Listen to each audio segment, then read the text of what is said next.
lagi mong tatandaan na kung will ng Lord, makakapunta ka. Kung oo, God's willing. Kung hindi naman, may mas magandang plano ang Lord para sa buhay mo. Pero syempre doon tayo sa positive side na we need to claim it by faith na matatanggap ka rito. Ayan po mga amigo, nandito po tayo sa Korean Embassy. Annyeonghaseyo. Meron din ako. Myoju mo toke din siya nika? Ano daw? Oh, hindi nyo alam kung ano sinabi ko. Hindi mo rin alam yung sinabi. Sabi ko, kumusta? Ngayong kumusta? Ganun lang yun. Kumusta? Pasok tayo. So, for today's video mga amigo, nandito po tayo, papasok po tayo dito sa may Korean Embassy. So, i-explain ko po sa inyo bakit po tayo magpupunta dito sa may Korean Embassy. Yes po. Ganito po yan mga amigo. Ganito po yan mga amigo. Ganiri nga po. Walang kwenta kauusapan, no? Hindi po kasi ganito. Magpupunta po ng Korea si Kuya Belgian para po hindi po. Ayun po si Chuchay. Ang napakaganda, matalino, medyo pasmado nga lang ang bibig, paminsan-minsan, pero mabait, matalino, magaling sa English, wag lang sa math. Hindi po kasi ganire. Explain mo nga sa akin, Chuchay, ano ba ang in-offer sa'yo ng Korea? Ano school ba ang nag-offer sa'yo? Government po siya ng Korea. Oo, ang nag-offer daw ang government ng Korea kay Chuchay ng scholarship po, full-funded scholarship. Okay, ang full-funded scholarship sa Korea. Yes. Papaano ka na-operan? Last year po kasi naglabas yun ng application. Then sinagutan ko po yan, then exam. Tapos nung ngayong September English siya at exam. Halo-halo po. May Korean din? Hindi po, subjects.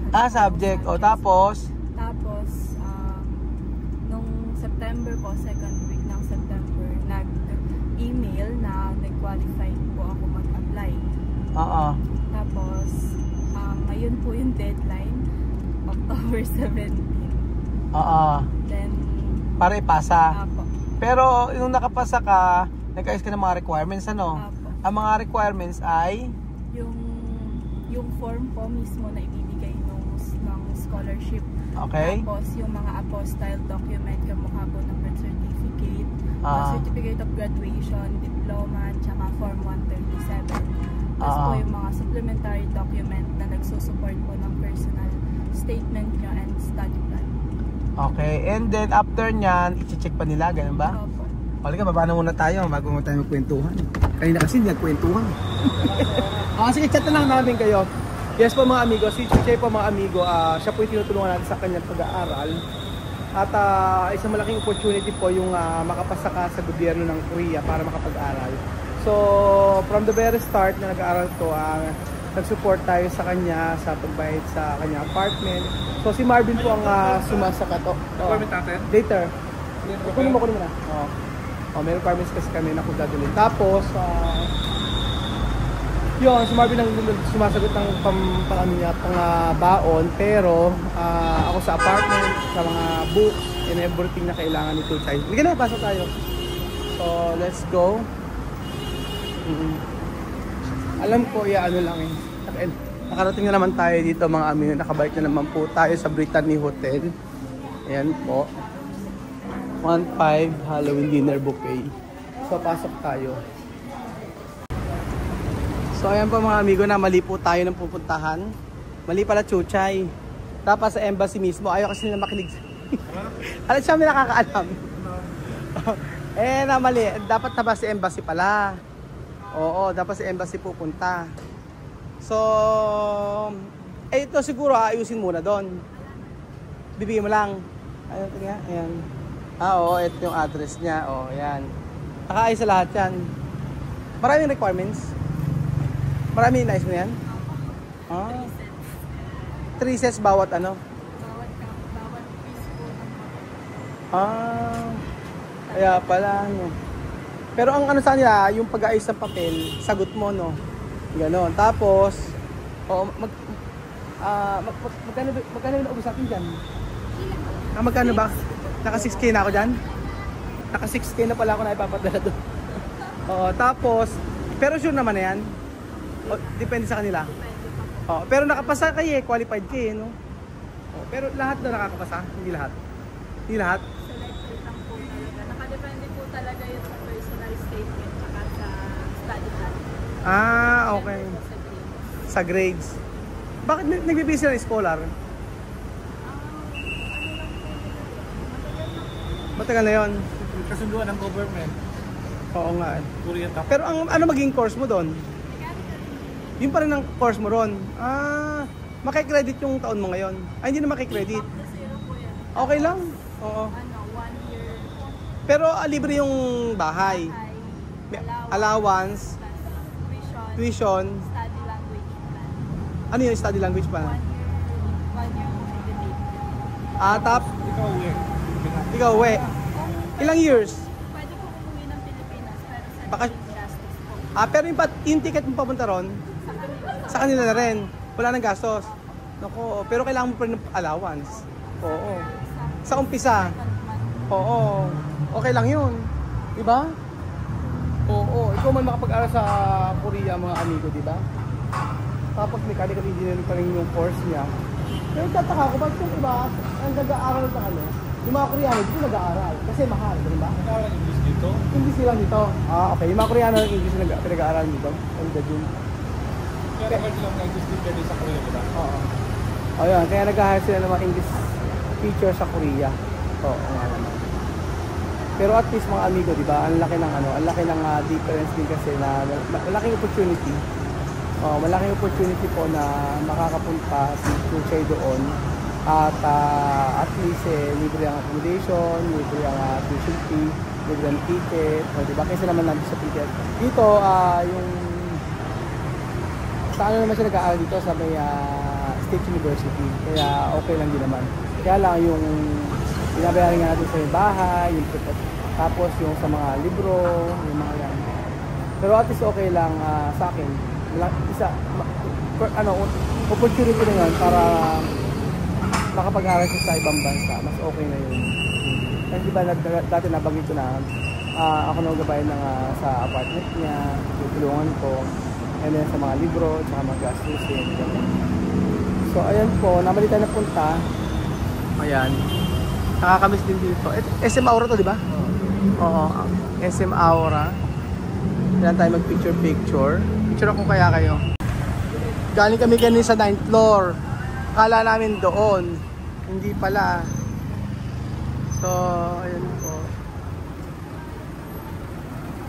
Namali ng pasok. Si Chuchay nakakaalam. Namali tayo ng pasok. Si Chuchay nakakaalam. Tinuturo sa amin ng guard doon sa taas, sa 9th floor. Hindi, meron dito sa kabila, sa gilid na ito, sa baba. Doon sa may kabila, may building na may Korean eh. Pinuntahan natin ng isang beses. Yun daw. Yun daw talaga dapat ang puntahan natin. Kaya nga. Oo. Pero yung sa inyo dyan? Pag visa dito na. Bali, ang alam ko siguro ganito. Pag naayos na siya, na-select si Chuchay. Saka pa lang dyan. Tsaka pa lang dito siguro, ganun ba? Yun. Ay, naku, ang galing. Diba? Kapuntahan, magsasata ka na din ng anyo kasayo.